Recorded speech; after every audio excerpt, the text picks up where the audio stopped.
I liked her the way she was. The longer you use, all the chemicals in your brain that make you feel good start to weaken and wither.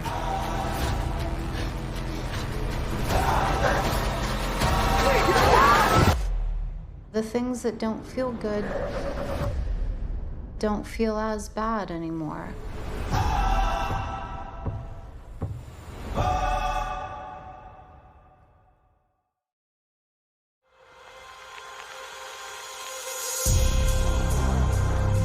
There's so much between Cassie and Maddie. I mean, it's been a very bittersweet, heartbreaking storyline.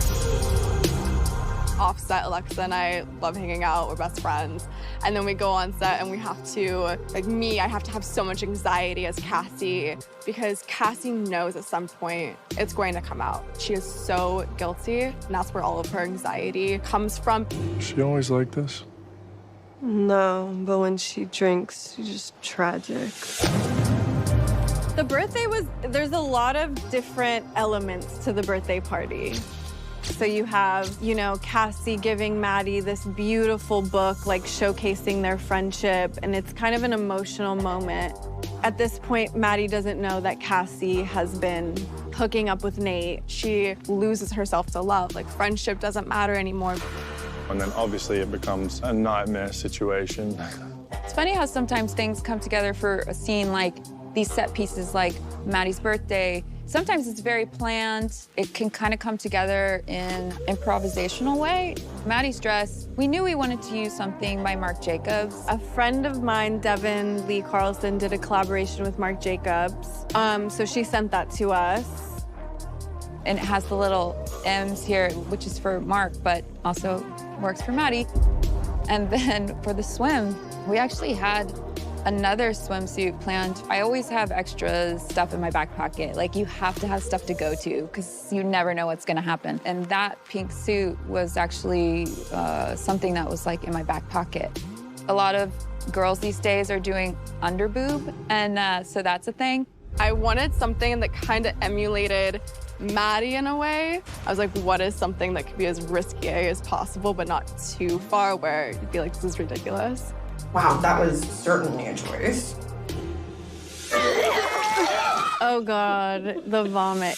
The fact that I get to work on a show that can at once handle very tense and thriller-like darker moments, but then also turn around and have a hot tub scene where like I get to, you know, play a little more with the comic timing and just find those little gems where let's say the way that Maddie delivers the like have my babies is like just the right kind of delivery for inducing projectile vomit from Cassie.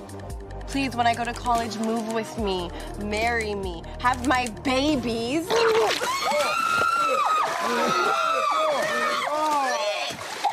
They had to put a tube like hidden in my mouth, and it was like on a horse bit, so I had to bite down on this horse bit. A tube was running all the way down. Instead of it projecting out of my mouth, it filled my mouth, and then I had to project. I'm so sorry. So I was so worried I was actually gonna vomit with the fake vomit, and it was so gross. It was disgusting. I'm not good with vomit. It wasn't real, obviously, but seeing any, I'm shocked I didn't vomit. It's fine, it's fine.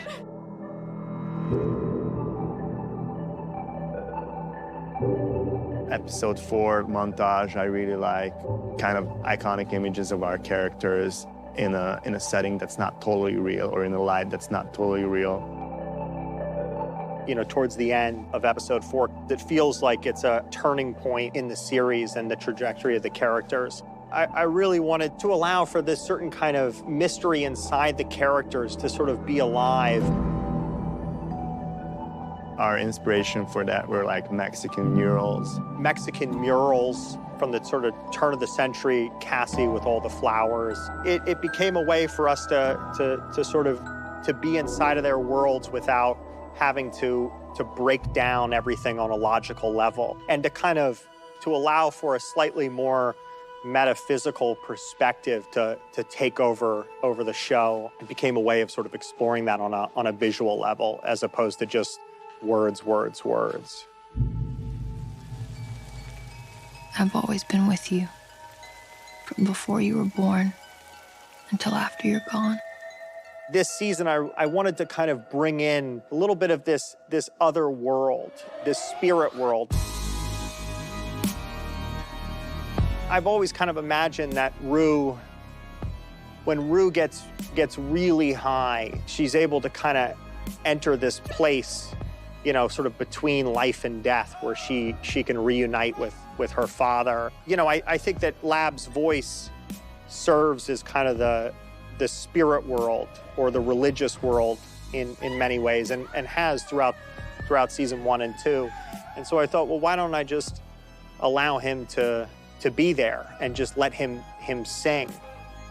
I think it's on season 1, it was more of a magical, ethereal, otherworldly kind of tone, and now it's becoming kind of quite spiritual. There's a few scenes where, where you're really seeing like someone kind of searching spiritually. Rue is someone who is in deep pain, unresolved grief and unresolved pain that she just doesn't know how to deal with. And so when we shot that, the whole narrative of the season kind of clicked, and it really started to crystallize the idea that, you know, this is a girl who lost her dad. You know, that might not be the source of all of her problems, but it's a big loss. There's a kind of an endless yearning that she has to be with him and to be reunited with him. I'm always with you. I miss you so much. I just miss you so much, Dad.